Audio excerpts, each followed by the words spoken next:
Semua yang pasal mulai mama. Jadi kalau ipal doing hidore samardi yang pamjai Very nice. Angang maning si dia. Jadi kalau ipal Manipuri yang pamjai samarloi hidore. As umur si dia pasal he. Samarloi hidore samar yang pamjai. I miss kalau ipal Manipur kumjari.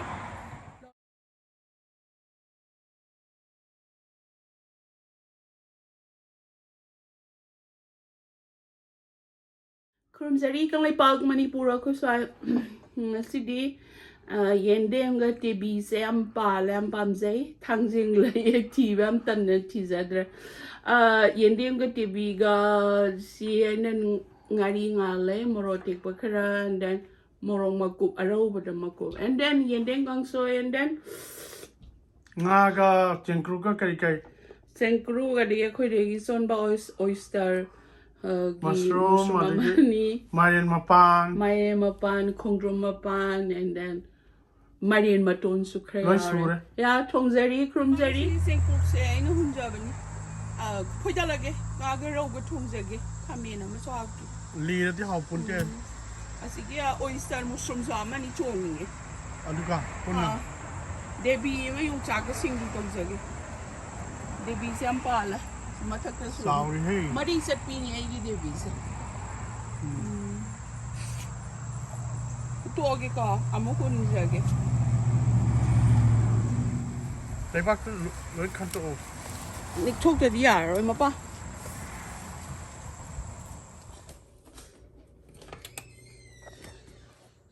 Kromjeri, kang lepak Manipur ko swai. Ngasi di ay nga thong jage raw ni. Kay si padigom maru degi color chili powder and then the garam masala is like machal and then zira mapum degi laser zira powder si aina hongjage hingol degi thijabani mairen maton degi maroi napak pina kopi moro khamena sinba maroina devi singju matau zere karo khabi kango bilendri and then yendem kang soy and then si rosi ga thongjage han bada is the thumgara morong maku yangang tocharani I haujarage this is my microwave microwave natin Ngaga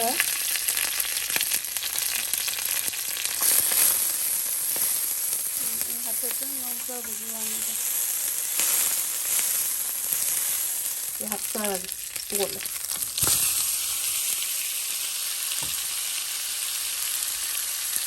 Ngaga ni Haore po ya. Okay. How sare? Yeah. No harkan. Microwave tao dia lagi zira thada jare.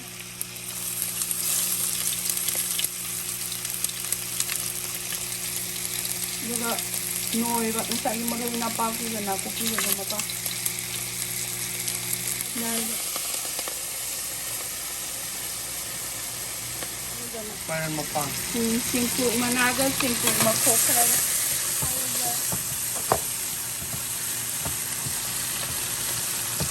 Ngaga Lui na pakwi. Isagay yung singa, ginger, garlic, chili, green chili. Sinahamo mo dyan. Ang kano sa kung ditang kasaga.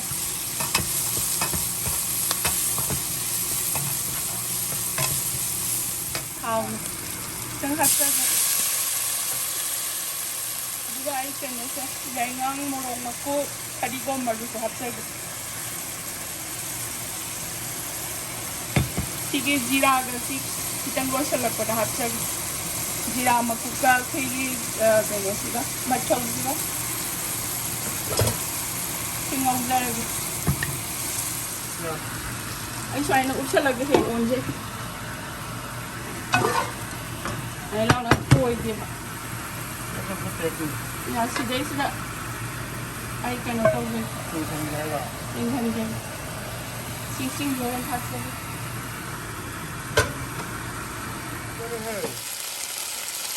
Yeah, mula ka daw na. Nang dere. Makado. Okay. Sida hatan dere. Stop na. May kitang tang. manamasinga na haptera. Yeah, si log toga manamasinga. Mahihi. Okay. Ngak sa onjani. Mapa. 10 minutes. Muksa onjare. Nga si log kachagi. Oh. Anong manamasinga haptera? Wala. Anong nga yung kung tada ba? Yeah, matikta. So already sabi ayaw manamasinga. Nga sila tao ka tungi. Tao ka seboy tao yan din. Baka na sabi. Ang tao yaw po di kita ni tayo ba dyan tao. Yeah. Okay. How's kayo do? Ngasagi alu do. Microwave to sabi ni. Alu do hay mula ba ni already. Haksare. Adik eh. Manamasinga. Ay tao talaga. Manamasing ma'am sa loy taksan jarage. May ren maton kongrum maton bo yaw jare.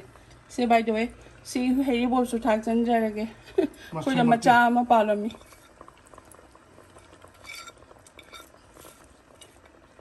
Absen jare. Ngak sa wala ni si aduga. Si manazu yaw re. Edi manazu am cha jani. Si saw hala ni. Aduga singa sawba khara ko na hapjani. Singa hak ngauzarage me hi absorb taw na. Okay. Thonggi tang hapjani. Du kamin sin di lasa tak jage nga si.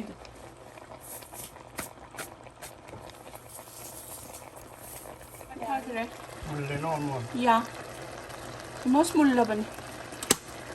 Ya mun badi. Ay saning da moi di jar chusu.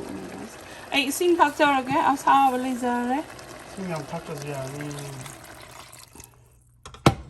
Ya sawan jaraga nga hapjarani. Aduga kaino kitang black pepper kitang hapjage. Nga hingnam da na ba. Sila aduga nga hapjarani.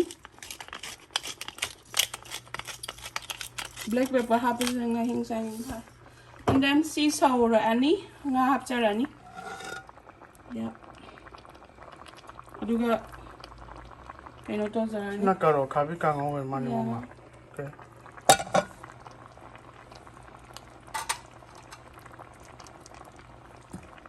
Kari singju no mama. Mukha yendemga yam hawi. Tekpiga. Yeah, ichaman yung karo kabi saw hendro. Chinese karo kabi do. Okay. Siya kai kai mane kai.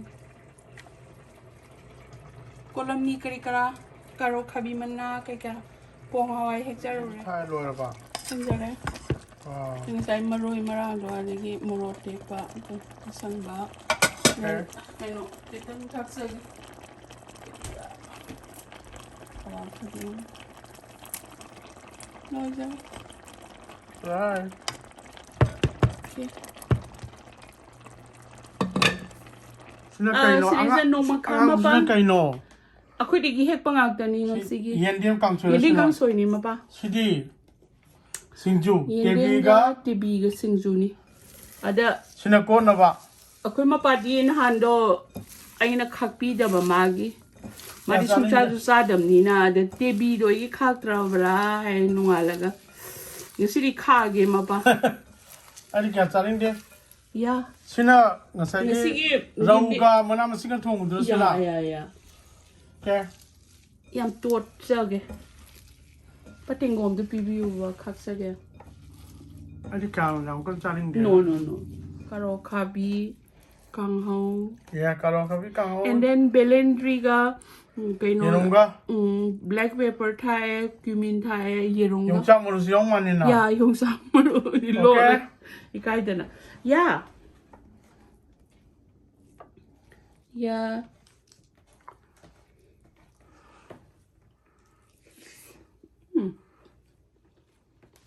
너무 가만. 중속. 이 과밥은 너무 가게 만나세요 봐. 양 무슨 팔? 인삼 나름 이몽록 부천 말. 커서다.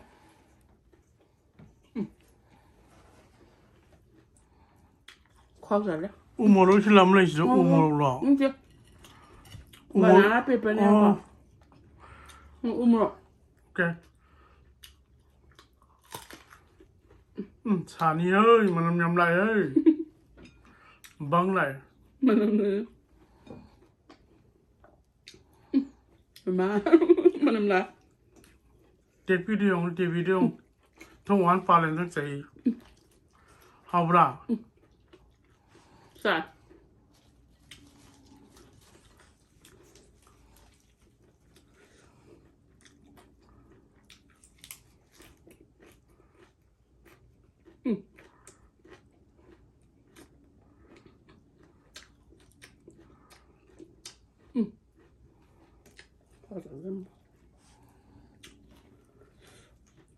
Nga thong wan ra ra kìa.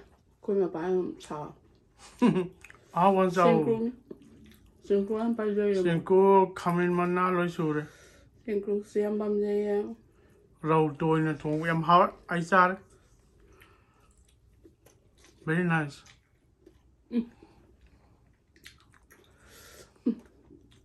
Thầu đó.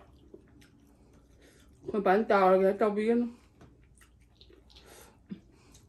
Mà bán.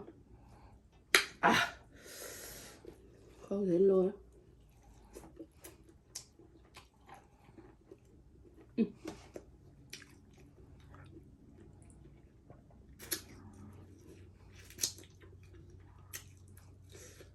Phải bán thùng chứ nhỉ?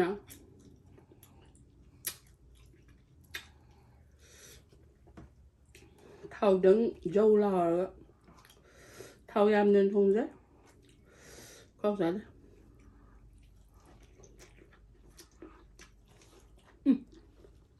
Không mình ba.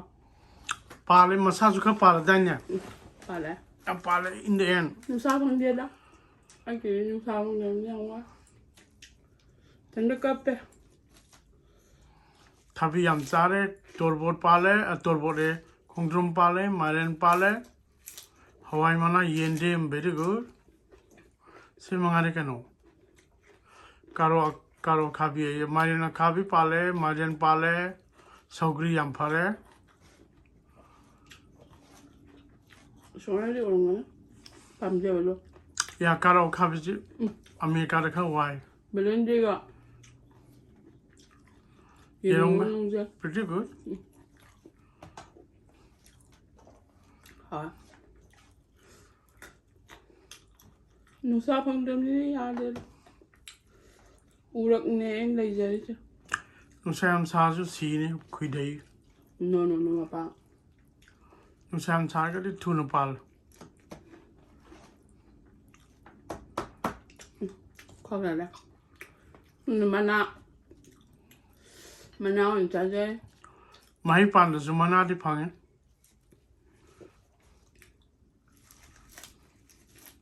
Mama ching chambra mama.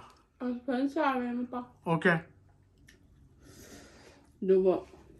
Dùng được thảo vào nhé. Băm dế.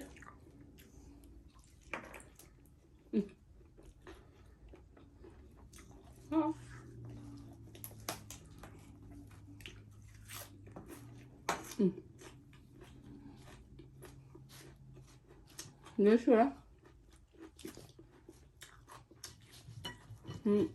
Tên nó làm bi khác không đấy. Mà nào vừa hết rồi.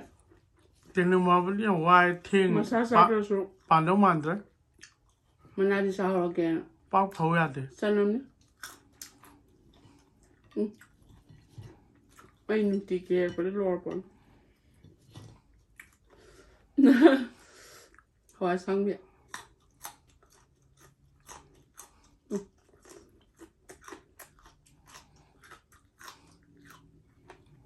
애기 야스는 사이에 밥이요.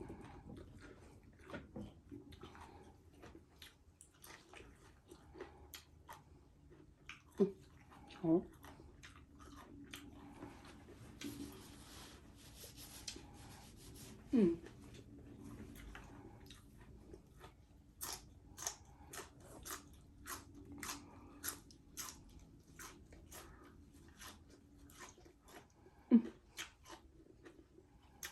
하지 왜 그래?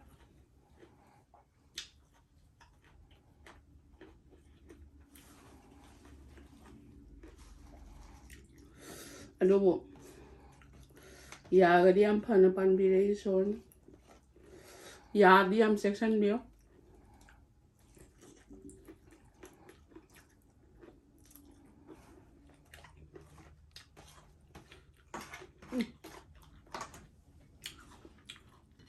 Some.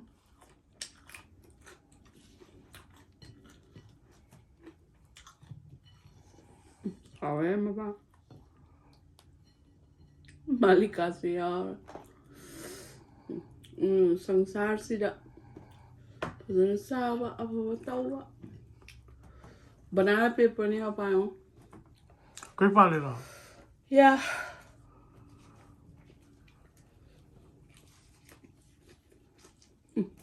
हाँ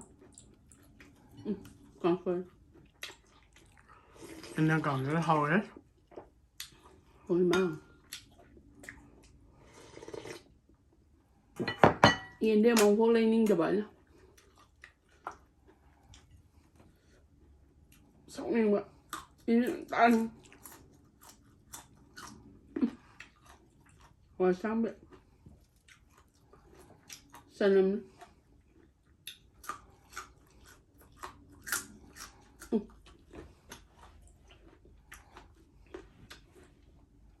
khó sản đấy ô khôn kim một cái sẵn ăn 큰 먹죠, 그냥 봐. 현장 보러 들어. 자.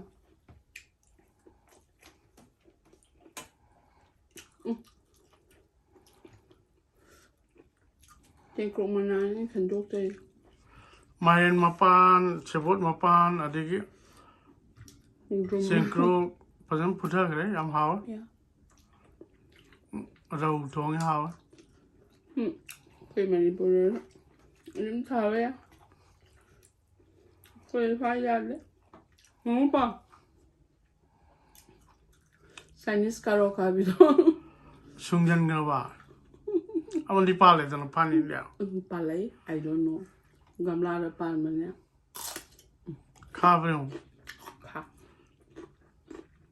Siang kham domale manam dia. Hả?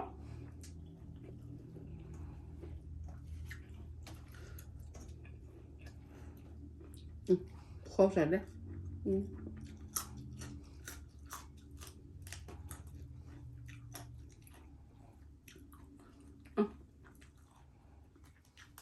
Thì lâu làm sao phải ai đó. Đúng không? Kalau kari kamera kabut dulu.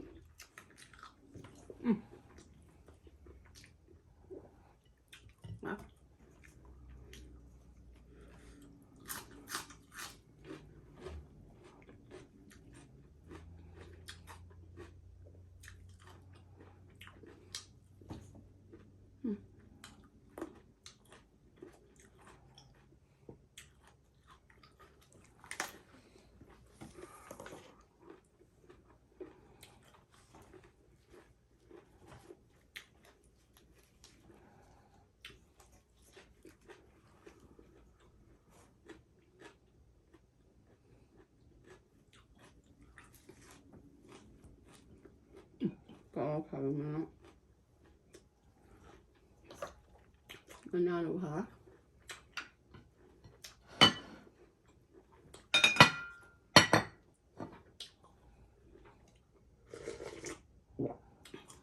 Hả? Xin cùng mà nói.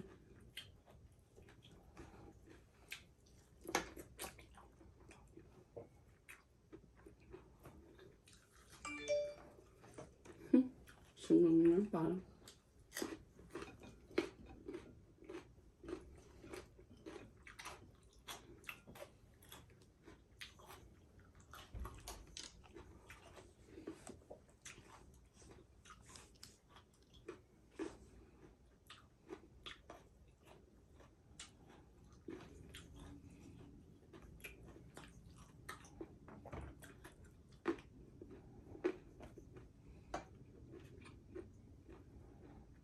zucchini masala, manamasinga. Hả?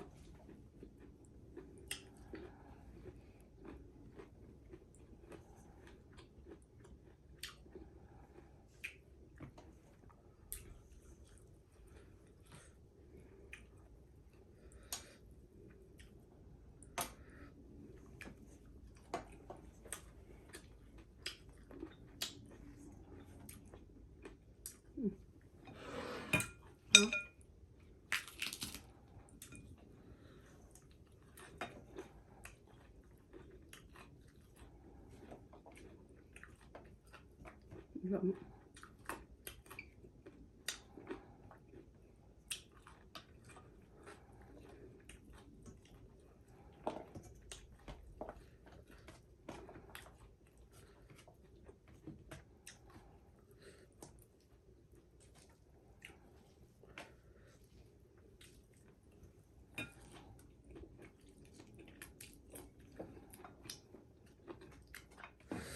Cosa ina sen kroki se no bab sen jar ma pan bao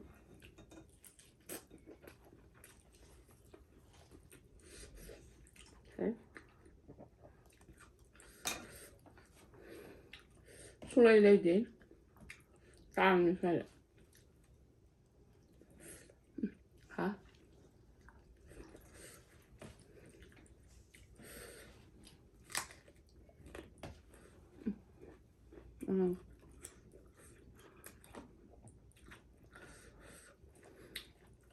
thầu làm giờ đen thường thế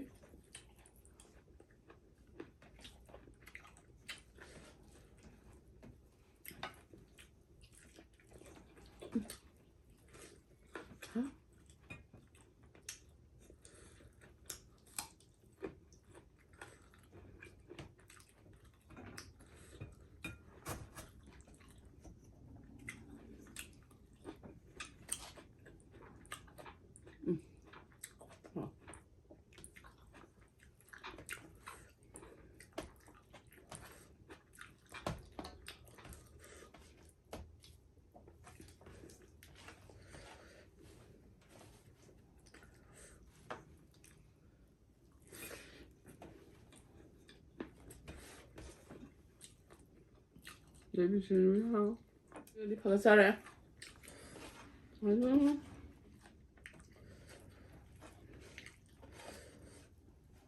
Có là đến chăng?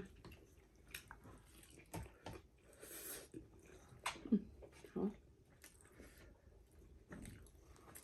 Mình đi nếm hả? Apa mình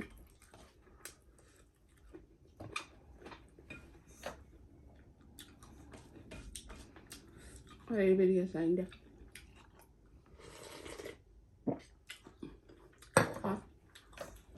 Yendem sayın na.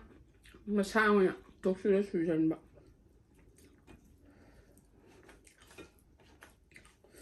Soyla. Luka.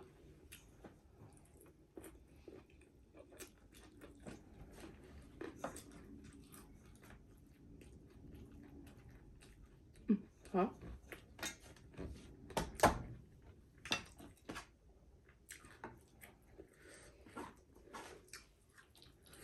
Banana yapacağım. Böyle yapalım mı? Bence hava bak.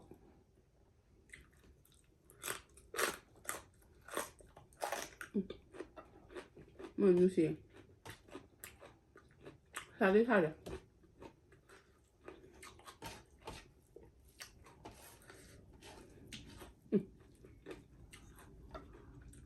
Có thật đấy.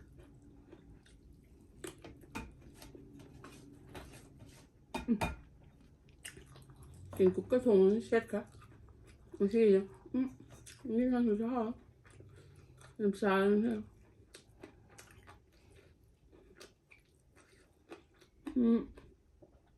Beren di nga orang matung dak. Maya ida iram do tok thada rak black pepper kha sai je bane. Ha. Kamen di ha.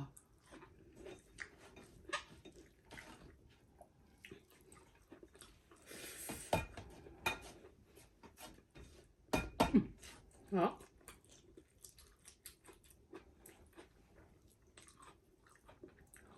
Yendem se pa toy wanda. Ai de bizi ya khang ba nữa. Sa tu mình á. Được tiện. Singju rồi. Singju am pam giờ vẫn. Mình thấy chạy nhang Manipuri je ma pam je yang. Phải ông singju bia kìa. Cô bia. Haore con ngay bác em Lucie nhớ bà ra apa betul pak kita kena makan bak mereka menyusul bak kang makan bak apa tu betul tu bak Kurumzari kang ngay bác Manipur Kurumzari